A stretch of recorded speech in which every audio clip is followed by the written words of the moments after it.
সামাজিক ব্যবসা প্রসারে অনন্য অবদানের জন্য স্বীকৃতি স্বরূপ ডক্টর ইউনুসকে মালয়েশিয়ার সম্মানসূচক ডক্টরেট ডিগ্রি প্রদান। প্রেস ক্লাবের সামনে এমপিও শিক্ষকদের মহাসমাবেশ আজ। জাতীয়করণের দাবিতে জড়ো হচ্ছেন শিক্ষকরা। সচিবালয় অভিমুখে করবেন পদযাত্রা। 24 ঘন্টায় বঙ্গোপসাগরে সৃষ্টি হতে পারে লঘুচাপ, 4 বিভাগে অতি ভারী বৃষ্টির আভাস। আবহাওয়া অফিসের সতর্কবার্তা। রাশিয়া থেকে তেল আমদানির কারণে ভারতের উপর রুষ্ট ট্রাম্প। মত বিশেষজ্ঞদের, বলছেন যুক্তরাষ্ট্রের এই চাপ বেশি দিন টিকবে না। এবং এমবাপ্পের জোড়া গোল, টিরোলকে 4-0 গোলে হারিয়ে দাপুটে জয়ে প্রস্তুতি পর্ব শেষ করল রিয়াল।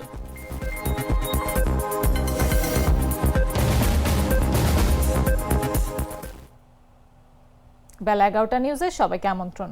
সাথে আছে আমি নাফিস Abdullah.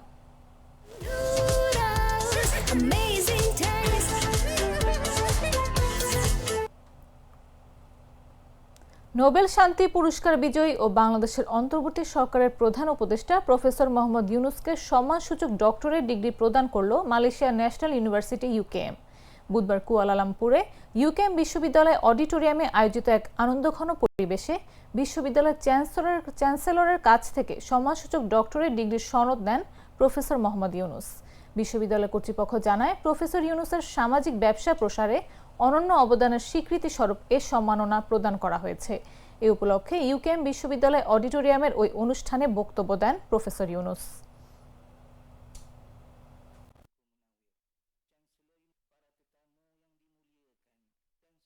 What a great honor and what an impressive ceremony that we have right now. Thank you very much for giving me this honor. Not just of Malaysia. You are a citizen of the world. Always remember that. And you change the world, not just one country. Along the way, when you are fixing the world, your country will be fixed too, like everybody else's world. As you follow your dreams, always remember, real success is not just about what you achieve for yourself, but also about how you help others to rise with you. The best legacy we can leave behind is a world where no one is left behind. Before I end, I want to leave you with one important message. Your generation holds the key to the future. Your generation is the most powerful generation in the history of humankind. You are not only a recipient of technology, but rather, with the power of technology, you can change the future of the world. Your choices, your actions, your values will guide you to where we want to go next. এদিকে মালয়েশিয়ার কুয়ালালামপুরে একটি হোটেলে মঙ্গলবার দেশটির হালাল শিল্পের কর্মকর্তাদের সঙ্গে বৈঠক করেছেন প্রধান উপদেষ্টা ডক্টর মোহাম্মদ ইউনুস। মালয়েশিয়ার প্রতিনিধি দলের নেতৃত্ব দেন প্রধানমন্ত্রী দপ্তরের হালাল বিষয়ক সমন্বয়কারী দাতিন পদুকা হাজা হাকিমা বিনতি মোহাম্মদ ইউসুফ। বৈঠকে উপস্থিত ছিলেন মালয়েশিয়ার ইসলামিক ডেভেলপমেন্ট বিভাগ জাকিমের মহাপরিচালক সিরাজউদ্দিন বিন সুহাইমি এবং হালাল ডেভেলপমেন্ট কর্পোরেশন এইচডিসির প্রধান নির্বাহী কর্মকর্তা হাইরুল আরিফাইন শাহরি। কর্মকর্তার প্রধান উপদেষ্টাকে জানান, বর্তমানে বৈশ্বিক হালাল পণ্যের বাজারের আকার 3 ট্রিলিয়ন মার্কিন ডলার এবং 2030 সালের মধ্যে এটি 5 ট্রিলিয়ন ডলারে পৌঁছাবে। মালয়েশিয়া, যাদের অন্তত 14টি হালাল ইন্ডাস্ট্রিয়াল পার্ক রয়েছে, বাজারের বড় অংশ দখল করে রেখেছে। অন্য প্রধান প্রতিযোগীদের মধ্যে রয়েছে মধ্যপ্রাচ্যের দেশগুলো, থাইল্যান্ড, অস্ট্রেলিয়া ও নিউজিল্যান্ড। বিশ্বের তৃতীয় বৃহত্তম মুসলিম জনসংখ্যার দেশ হিসেবে বাংলাদেশ অবকাঠামো ও সনদ প্রদানের সক্ষমতা বাড়াতে পারলে এ বাজারে উল্লেখযোগ্য ভূমিকা রাখতে পারে।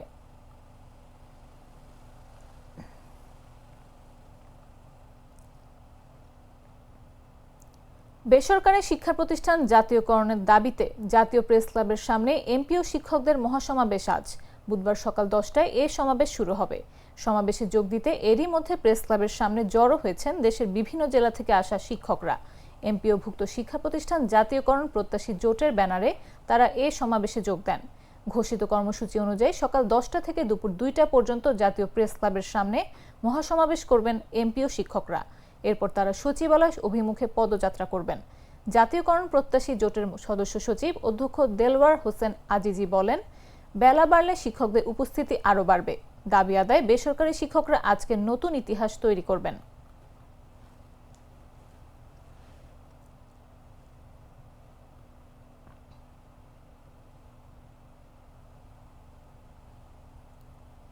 দেশের 4 বিভাগে ভারী থেকে অতি ভারী বর্ষণের আভাস দিয়েছে আবহাওয়া অফিস। বুধবার আবহাওয়া অফিসের ভারী বৃষ্টিপাতের সতর্ক বার্তায় এই তথ্য জানানো হয়।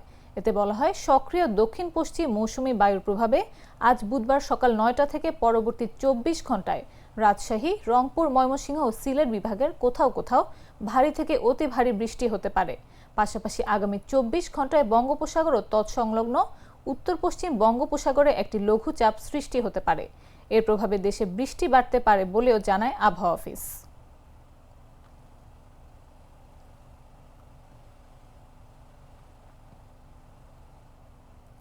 জনগণের জীবনমান উন্নয়নের রাজনীতি বিএনপির আগামী দিনের নীতি হবে, এমন প্রতিশ্রুতি দিয়েছেন বিএনপির ভারপ্রাপ্ত চেয়ারম্যান তারেক রহমান। তিনি বলেন, আগামী নির্বাচনে ধানের শীষে ভোট দিন, দেশ গড়ার সুযোগ দিন। ভোট দিলে ধানের শীষে দেশ গড়ব মিলেমিশে। আগামী দিনে কর্মসংস্থানের রাজনীতি চালু করবে বিএনপি বলেও জানান তিনি। দেশের সর্বস্তরের জনগণের কাছে আমার আহ্বান, আগামী নির্বাচনে ধানের শীষে ভোট দিন, দেশ গড়ার সুযোগ নিন। ভোট দিলে ধানের শীষে দেশ গড়ব মিলেমিশে। নিজের এবং পরিবারের সমৃদ্ধির জন্যই নয়, বরং প্রযুক্তিগত শিক্ষা অর্জনের মাধ্যমে বিশ্ব সমাজে নিজেদের গর্বিত অংশীদারিত্ব নিশ্চিত করার জন্য প্রযুক্তি নির্ভর দক্ষতার বিকল্প নেই। দেশে বিদেশের যে চলমান বাস্তবতা আমরা উপলব্ধি করার মাধ্যমে বিএনপি আগামী দিনের নীতি জনগণের জীবনযাত্রা, জীবন মান উন্নয়নের রাজনীতি। দেশে বিদেশে ব্যাপক হারে আমাদের দেশের মানুষের জন্য কর্মসংস্থান সৃষ্টি এবং নিরাপদ কর্ম পরিবেশ নিশ্চিত করা হচ্ছে আমাদের আগামী দিনের রাজনীতি। প্রযুক্তি এবং কারিগরি শিক্ষা ব্যবস্থা প্রণয়ন এবং তরুণ যুবশক্তিকে প্রযুক্তি নির্ভর করে দক্ষ জনশক্তিতে কিভাবে রূপান্তর করা যায়, এটি হবে আমাদের রাজনীতির অন্যতম আরেকটি মূল লক্ষ্য বা উদ্দেশ্য। গ্লিটারের টুইন লেমন ও অ্যান্টিব্যাকটেরিয়াল ফর্মুলা বাসনকে চকচকে জীবাণুমুক্ত করে আমাদের দেয় গ্লিটার গ্যারান্টি।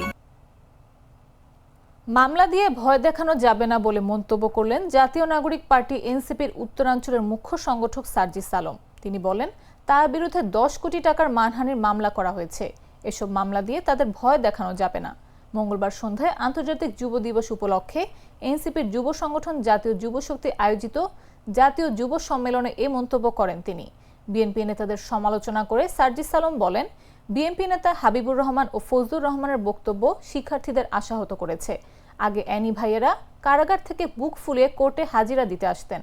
আর যদি বিএনপির কোনো নেতার বিরুদ্ধে অন্যায়ের বিরুদ্ধে সত্য কথা বললে তাদের বিরুদ্ধে 10 কোটি টাকার মামলা করা হয়।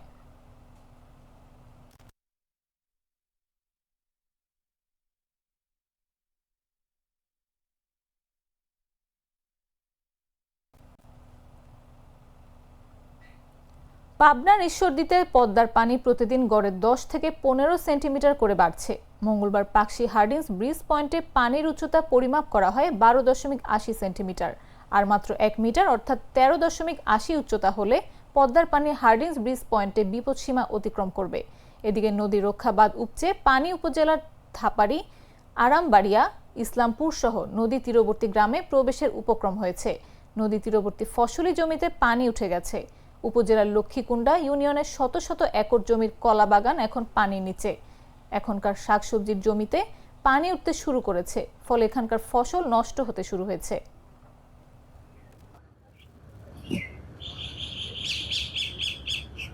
পানি যেভাবে বাড়তেছে এভাবে যদি বাড়তে থাকে তাহলে আশপাশের সব দোকান ডুবে যাবে, আমাদের একটু প্রবলেম হবে। পানি বাড়ার কারণে আমরা দোকানপাট করতে পারছি না, গোছা টোসা নিয়ে আমরা চলে যাচ্ছি। এদিকেও পানি বাড়তেছে, এদিকেও পানি বাড়তেছে, বেড়াতে আসতে পারছে না, পানি রাস্তার ভিতর সব পানি হয়ে গেছে। আমরা পানি বাড়ছে জন্য আমরা পানিটা দেখতে আসলাম। পানি অনেক বাড়ছে। মোটরসাইকেলে যেখানে এখানে ভিড়াইতাম সেখানে আমাদের গাড়ি ওই পাশে রাখি আসা লাগতেছে। এই সাইডে রাস্তা আছে, এদিক দিয়ে অনেকে আসতেছে, মানে অনেক পানি বাড়ছে, আরো পানি বাড়ার সম্ভাবনা রয়েছে, মানে পুরাটাই পানি ভরে যেতে পারে এমন সম্ভাবনা রয়েছে।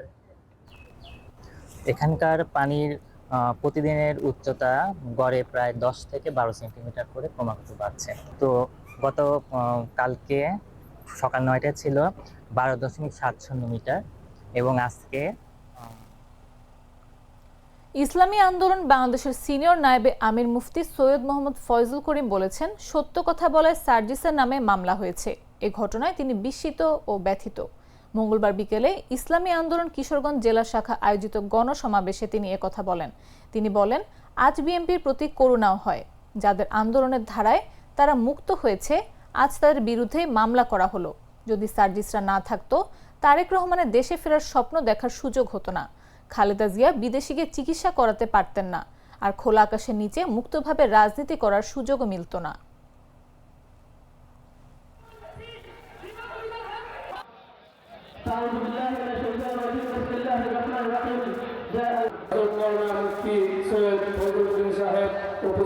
আমরা কি দেখেছি, সত্য কথা বলার কারণে সার্জিদের বিরুদ্ধে আবার নতুন ভাবে কেস হয়েছে, মামলা হয়েছে। আমি আশ্চর্য হয়ে যাই, বিএনপির প্রতি আমার করুণা হয়, যাদের দ্বারা চক্ষুদান আজকে তাদের কি তোমরা নিন্দা করতেছ, তাদের বিরুদ্ধে কেস দিয়েছ।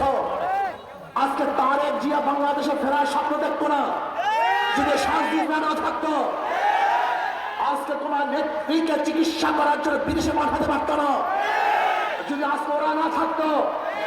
আজকে খোলা আকাশের নিচে মাঠের মধ্যে রাজনীতি করতে পারত না। তোরা জীবনের মায়া ত্যাগ না করার আন্দোলন না করতো। কিন্তু আজকে যাদের মাধ্যমে নেত্রীকে চিকিৎসার জন্য বিদেশে পাঠিয়েছ, তোমার নেতারা বাংলাদেশে আনার ব্যবস্থা করতেছ, আজকে নির্বিঘ্নে রাজনীতি করার সুযোগ পেয়েছ। আজকে সত্য কথা বলার কারণে সেই সার্জিদের বিরুদ্ধে কেস দিয়েছ। বাংলাদেশের মানুষ তোমাদের এই ঔদ্ধত্য কোনো অবস্থাতেই মেনে নিবে না, মানতে পারে না।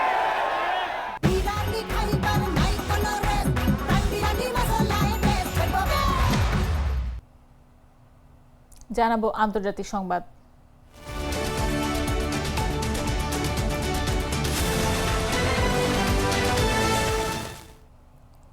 মার্কিন প্রেসিডেন্ট হিসেবে দ্বিতীয়বার ক্ষমতায় আসার পর রাশিয়ার প্রতি ডোনাল্ড ট্রাম্পের অবস্থান অনেক মানুষকে অবাক করেছিল। জাতিসংঘে বেশ কয়েকবারই যুক্তরাষ্ট্র রুশ প্রেসিডেন্ট ভ্লাদিমির পুতিনকে সমর্থন করেছে, তা আবার ইউক্রেন রাশিয়া যুদ্ধের বিষয়। এদিকে ইউক্রেনের প্রেসিডেন্ট ভলোদিমির জেলেনস্কি ফেব্রুয়ারি মাসে মার্কিন প্রেসিডেন্ট ট্রাম্পের সঙ্গে সাক্ষাতের জন্য হোয়াইট হাউসে গেলে তাদের মধ্যে বাক বিতণ্ডা বেঁধে যায়। সে সময় প্রেসিডেন্ট ট্রাম্প অভিযোগ তোলেন, প্রেসিডেন্ট জেলেনস্কি শান্তি চান না। তিনি এটাও বলেছিলেন যে প্রেসিডেন্ট জেলেনস্কি যদি সমঝোতা করতে রাজি না হন, তাহলে যুক্তরাষ্ট্র আর এ বিষয়ে থাকবে না। পাশাপাশি ইউক্রেন রাশিয়ার সঙ্গে যুদ্ধে জিততে পারবে না, এমনটাও দাবি করেছিলেন ট্রাম্প। এসব বিষয় মাথায় রেখে বিশেষজ্ঞদের মনে হয়েছিল ভারত ও রাশিয়ার বন্ধুত্ব নিয়ে ডোনাল্ড ট্রাম্পের কোনো সমস্যা হবে না। কিন্তু গত 5 মাসে পরিস্থিতি বদলেছে এবং সেটা বেশ দ্রুতই হয়েছে। জ্বালানি ও প্রতিরক্ষা ক্ষেত্রে ভারত রাশিয়ার অংশীদারত্বকে ভালো চোখে দেখছেন না তিনি। এ বিষয়কে কেন্দ্র করে ভারতের ওপর রুষ্ট হয়েছেন প্রেসিডেন্ট ট্রাম্প। বাণিজ্য শুল্ক দ্বিগুণ করে ভারতের ওপর 50% শুল্ক চাপানোর কথা ঘোষণা করেন তিনি।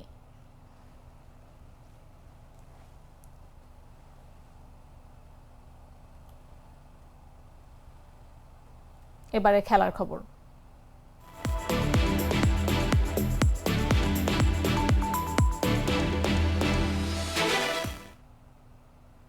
দাপুটে জয় দিয়ে 2025-26 মৌসুমের প্রস্তুতি সেরেছে রিয়াল মাদ্রিদ। ফিফা ক্লাব বিশ্বকাপের পর প্রথমবার মাঠে নেমে মৌসুম পূর্ব একমাত্র প্রস্তুতি ম্যাচে ডব্লিউএসজি টিরোলকে 4-0 গোলে হারায় লস বাঙ্কোসরা। জোড়া গোল করেন কিলিয়ান এমবাপ্পে। মঙ্গলবার অস্ট্রিয়ার ট্রিভোলি স্টেডিয়াম তিরোল স্টেডিয়ামে ম্যাচের শুরুতে এগিয়ে যায় রিয়াল। 10 মিনিটে এডার মিলিতাওয়ের হেডে প্রথম গোল আসে সফরকারীদের। 3 মিনিট পর এমবাপ্পে দলের হয়ে দ্বিতীয় গোলটি করেন। দ্বিতীয়ার্ধে 59 মিনিটে অরিলিয়ান চুয়ামেনের পাস থেকে এমবাপ্পে আবারও জালে বল পাঠিয়ে ব্যবধান বাড়ান 3-0-তে।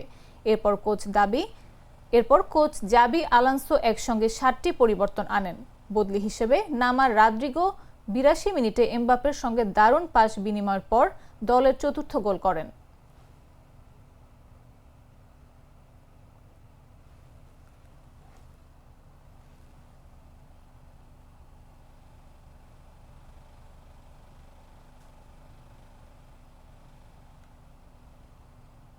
দর্শক, এই ছিল এখনকার মতো।